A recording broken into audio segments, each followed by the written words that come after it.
Sir बस बस hotel थोड़ी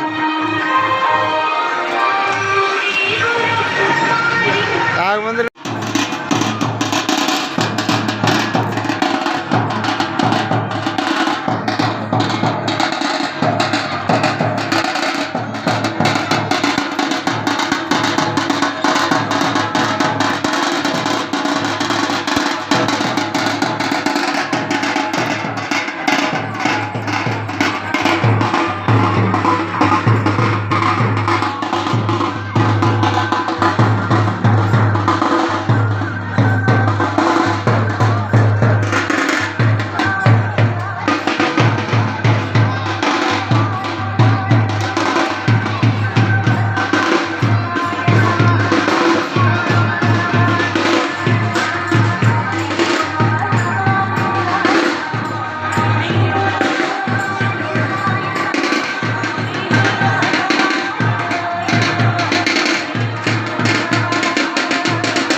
ಶಿವಾಧ್ವ ಶಿವಾಧ್ವ ಪೂಜೆಯನ್ನು ನೆರವೇರಿಸಿರುವಂತ ಎರಡೂ ಅನಂತ ಶರಣಾರ್ಥಿಗಳನ್ನ ಸಲ್ಲಿಸ್ತಾ ಈಗ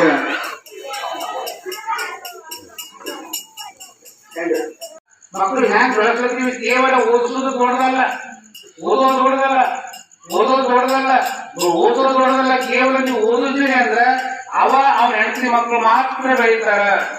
ಆ ಓದುವ ಜೊತೆಗೆ ಸಂಸ್ಕಾರ ಕೊಟ್ರ ಕುಟುಂಬವನ್ನು ಬೆಳೆಸ್ತಾರ. ಇದು ನಮ್ಮ ಗಮನದಾಗಿರ್ಬೇಕು. ಕುಟುಂಬವನ್ನು ಬೆಳೆಸ್ತಾರ. ಇವತ್ತು ಎಲ್ಲ ಕಡೆ ನೋಡ್ತೇವೆ. ಇವತ್ತು ಹಿರಿಯರ ಬ್ಯಾಗ್ದಾಗ ನಮಗೆಲ್ಲರಿಗೆ ನಮಗ ಕೈನ ಬೇಕು, ಮೊಸರು ಬೇಕು, ತುಪ್ಪ ಬೇಕು, ಬೆಣ್ಣೆ ಬೇಕು, ಮಲ್ಲಿಗೆ ಬೇಕು. ಆದ್ರೆ ಎಮ್ಮೆ ನೋಡ್ಕೊಂಬಂದ್ ಬೇಡ, ಒಂದು ಊಟ ತರೋದು ಬೇಡ. ಪಾಪ ಅವ್ರು ಊಟ ಮಾಡಿ ತಿಂಡಿ ಮಾಡಿ ಮಾಡ್ಯಾರೆಲ್ಲ ಗೊತ್ತಿಲ್ಲ. ಅವ್ರ ತಪಸ್ಸನ್ನ ಮಕ್ಕಳಿಗಾಗಿ ಕೇವಲ ವಿಚಾರಗಳನ್ನು ಕೇಳಿ ಈ ನಾಡಿನೊಳಗೆ ಹೇಳೋರು ಬಹಳ ಜನ ಅದಾರ, ಕೇಳೋರು ಬಹಳ ಜನ ಆಗಿ ಆಚರಣೆ ಏನೂ ಇಲ್ಲ. ಬಸವಾದಿ ಬಂದಿರು. ಬಸವ ಧರ್ಮ ಶ್ರೀಮಂತರ ಧರ್ಮ ಅಲ್ಲ. ಬಸವ ಧರ್ಮ ಪರ ಸಮುದಾಯದಿಂದ ಅಪ್ಪನ ನಮ್ಮ ಮಗಾರ ಚೆನ್ನಯ್ಯ, ಬಪ್ಪನು ನಮ್ಮ ಕಥೆಯ ಅಂತ ತಿಳ್ಕೊಂಡು ಸಮಾನತೆಯ ಧರ್ಮ, ಸಕಲ ಜೀವಾತ್ಮಗಳ ಲೇಖನ ಬಯಸಿರುವಂತ ಧರ್ಮ, ದೈವೇ ಧರ್ಮದ ಮೂಲ ಅನ್ನುವಂತ ಧರ್ಮ. ಈ ಧರ್ಮ ಪರಂಪರೆಯಲ್ಲಿ ಹುಟ್ಟಿನಂತವ್ರು ನಾವು ಏನ್ ಮಾಡ್ತಾ ಇದ್ದೀವಿ ಅವರೇ? ನಾವು ಮತ್ತೊಬ್ರು ಹಿತ ಬಯಸೋದಿರ್ಲಿ, ನಾವು ವೈಯಕ್ತಿಕ ಬದುಕಿರ್ಬೇಕು. ನಾವು ಹಿತ ಬಯಸ್ತಾ ಇದೀವ. ನಂದೇನು ಜಿಂದಗಿ ಅಂತಿ ಪರಮಾತ್ಮ ಕೊಟ್ಟ ಈ ಜಿಂದಗಿ. ಈ ದೇಹಕಾಯ ಪವಿತ್ರವಾಗಿರುವಂತದ್ದು. ಈ ದೇಹಕಾಯ ಮತ್ತೊಂದು ಸಲ ಬರೋದಲ್ಲ, ಬಂದು ಹೋಗೋದಲ್ಲ. ಈ ಭೌತಿಕ ಬದುಕು ಎಲ್ಲಿ ಕಣ್ಣಿಗೆ ಏನ್ ಕಾಣಿಸ್ತದ ಅದು ಶಾಶ್ವತವಲ್ಲ. ನಾವು ಕಡಿತಾವ. ಇವತ್ತು ಬಸವಾದಿ ಪ್ರಮುಖರನ್ನ, ಚನ್ನಬಸವಪಟ್ಟ ದೇವರನ್ನ ಇವತ್ತು ದೇವರು ಅಂತ ಯಾಕೆ ಕರಿತೀವಿ ನಾವು?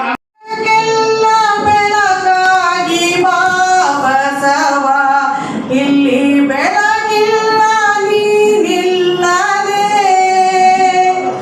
ಈ ಜಗಕ್ಕೆಲ್ಲ ಬೆಳಗಾಗಿ ಬಾ ಬಸವ.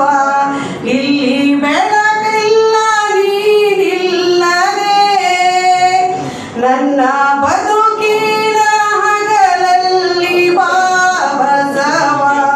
ಇಲ್ಲಿ ಹಗಲಿಲ್ಲ ಏಕಾಂತವೇ, ಕತ್ತಲಾಗದು ಈ ಬದುಕು ನೀನಿತ್ತಲಿ, ಹೊತ್ತು ಹೋಗದು ನೀ ಬರಲಿ ಈ ಬಾಳಲಿ. ಈ ಜಗಕ್ಕೆಲ್ಲ ಬೆಳಕಾಗಿ ಬಾ ಬಸವ.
ತಂದೆ ಬಸವಣ್ಣನೇ ಪರಮ ಬಂಧುವನಿಗೆ ವಸುದೇಶ ಕಪಿಲ ಸಿದ್ಧ ಮಲ್ಲಿಕಾರ್ಜುನ ನಿಮ್ಮ ಹೆಸರಿದ್ದ ಗುರು ಬಸವಣ್ಣನಯ್ಯ ತಂದೆ ನೀನು ತಾಯಿ ನೀನು ಬಂಧು ನೀನು ಬಳಗ ನೀನು ಎನಗೆ ಮತಾರಯ್ಯ ಕೂಡಲ ಸಂಗಮದೇವ ಹಾಲಲ್ಲದ್ದು ನೀರಲ್ಲದ್ದು ನಿಮ್ಮ ಧರ್ಮ ಶರಣಸತಿ ಲಿಂಗಪತಿ ಹರ ಹರ ಮಹಾದೇವ ಲೋಕಪೂಜ್ಯ ವಿಷ್ಣುಗುರು ಬಸವಣ್ಣ